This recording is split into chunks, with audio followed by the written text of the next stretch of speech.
In a state park in northern New York, a man dug a hole in the ground and buried a bucket in it. Inside were weapons and tools. Then he flew home to Alaska and left it there for years. He had not chosen a victim yet. Investigators said the caches were left for crimes he had not yet decided to commit. Israel Keyes was a general contractor in Anchorage, living in Alaska since 2007. He was an Army veteran, and he worked for himself. He traveled across the United States to kill people he had never met, in places he had no connection to. This file is not about how clever that was. It is about what happens to an investigation when you remove everything it normally runs on, and about the 3 people we can name, out of a number that has never been settled. On the 8th of June, 2011, in Essex, Vermont, Bill and Lorraine Currier were taken from their home. Bill was 50. Lorraine was 55. They were married. Investigators have said they do not believe Keyes knew any of his victims before he took them. He had flown into Chicago, rented a car, and driven to Vermont. Consider what local investigators had to work with. A murder investigation is built outward from the people closest to the victim: family, partners, colleagues, neighbors. That is the assumption the whole method rests on. Here, that circle was empty. When that fails, investigators fall back on geography. Cases cluster. People tend to act in places they know. But Keyes had flown in from Alaska and driven in from another state entirely. There was no cluster. There was one event in one town, and no second point to draw a line to. And when geography fails, there is behavior, a method that repeats, a type of victim, something that lets separate files be recognized as one. The victims here do not form a type.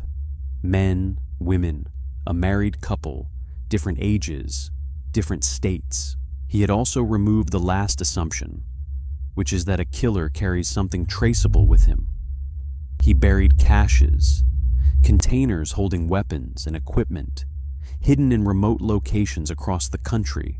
When he wanted to kill, he would dig up a cache he had buried years earlier and take out what he needed. He traveled clean and collected on arrival. The FBI has recovered 2 of them, one near Eagle River in Alaska, one at Blake Falls Reservoir in New York State. Keyes said he buried others across the country. The number has never been settled. So the case sat there, no motive, no suspect, no link. It happened, and then it stopped. On the 1st of February, 2012, Samantha Koenig was closing up the coffee stand where she worked in Anchorage, Alaska. She was 18 years old. It was around 8 in the evening. The city's police chief said afterwards that Keyes took her at gunpoint. Family and friends organized a search.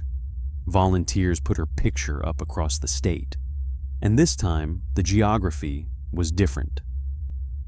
This was not a state he had flown into. It was the city where he lived and worked.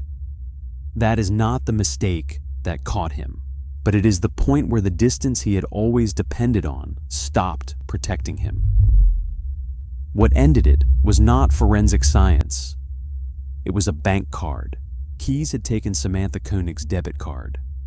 Police said he began making withdrawals with it, first in Anchorage, then, over the following weeks, in the Southwest, thousands of miles away.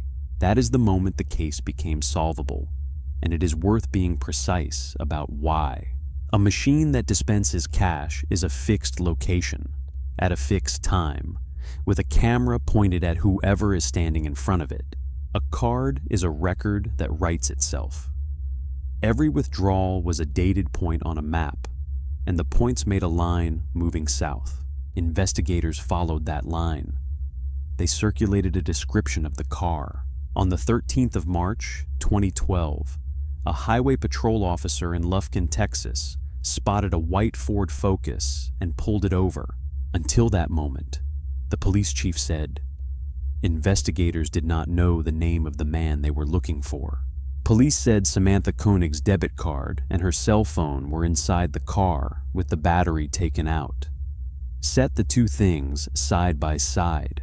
A man who buried his equipment years in advance, who flew between states to reach people he had never met.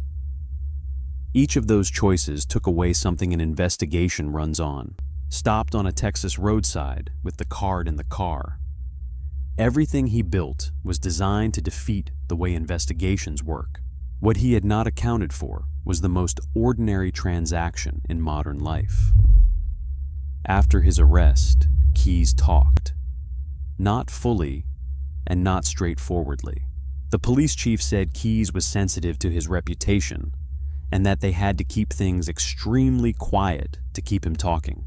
He admitted to 3 murders. Those victims can be named: Samantha Koenig, Bill Currier, Lorraine Currier. He told investigators about other killings without identifying anyone. The FBI stated publicly that investigators believe Keyes is responsible for 11 homicides. That figure comes from what he chose to say in interviews. The FBI has said the people it refers to have never all been identified. That is the honest position, and it is not a satisfying one. 3 named victims, an unknown number beyond them, and families somewhere out there with a missing person and no answer, who may or may not be part of this file at all. On the morning of the 2nd of December, 2012, while awaiting trial, Israel Keyes was found dead in his cell in Anchorage. He was alone. The state troopers said it was an apparent suicide. Whatever else he knew, he took with him. There is a temptation, with a case like this, to call the man at the center of it brilliant. That is the wrong word.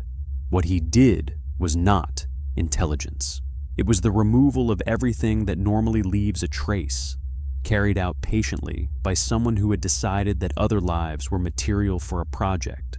The people to hold on to are the ones with names: Bill Currier, Lorraine Currier, Samantha Koenig, and the investigators who had no profile, no map, and no motive, and followed a line of cash withdrawals from Alaska to East Texas until it stopped beside a car in Lufkin. New files open every week. Some stay sealed. Follow the archive for the next one.